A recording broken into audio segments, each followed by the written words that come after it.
20 years. I especially want to thank Mark Roberts, Pierre Yared, Dil Sidhu, and Mike Malafakis for their leadership of our Executive Education Division and support of my teaching and research. I also want to thank the thousands of executive students I've had the pleasure to teach while writing this in both my live and online programs on digital transformation, strategy, and leadership. The questions they've shared and the personal stories from their careers contributed to the evidence I probed in developing this book's key insights.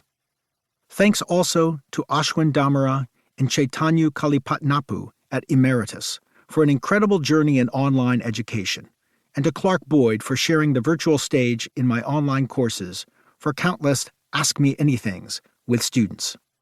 Thanks also to Tom Nielsen and his team at Brightsight Speakers for their advice and support from the proposal stage to ideas for the book's cover. Heather Hinson contributed expert in wide-ranging research with great cheer, and Mindy Bowman designed the book's illuminating graphics. Amy Kaiser and Pat Curtis were indispensable, as always, in keeping me focused on the book amid countless competing projects. Lastly, I thank my wife, Karen, and son, George. Their support, companionship, and good humor kept me writing and smiling throughout the long journey. Their love is the inspiration behind all my work. David Rogers, www.davidrogers.digital. 1. The DX Roadmap. In the early days of the digital revolution, as the World Wide Web emerged as a mass platform for global communication, the New York Times Company embarked on a bold new project to reimagine its business for a new era. The project was what we would call today a digital transformation, DX. The digital transformation of the Times Company began with a mandate of its chief executive, publisher Arthur Ochs Sulzberger Jr., was the driving force and put his full authority behind it. He established a separate division to champion the company's digital efforts, a subsidiary called the New York Times Electronic Media Company.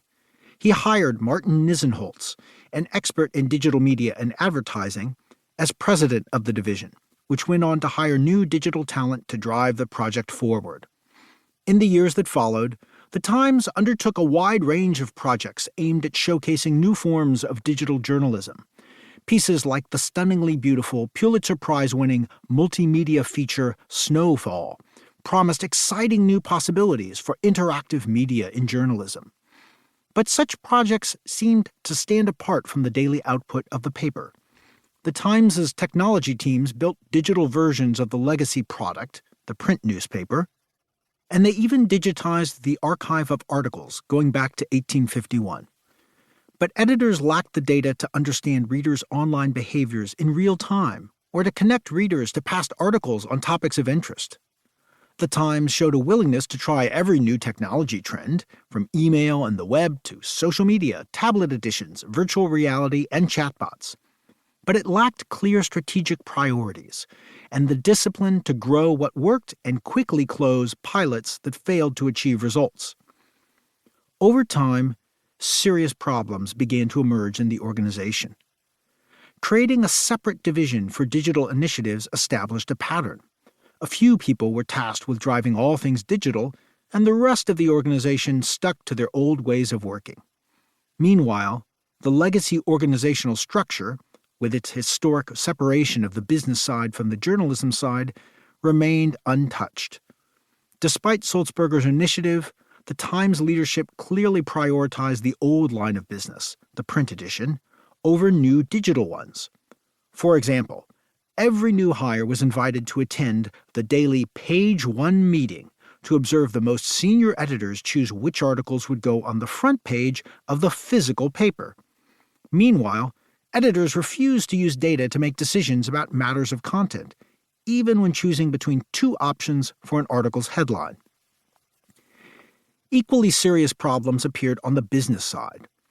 From the start, the vision of digital transformation at the Times was all about digitizing the core business, literally taking the same articles produced every day for the print edition and using new technologies to deliver them to readers.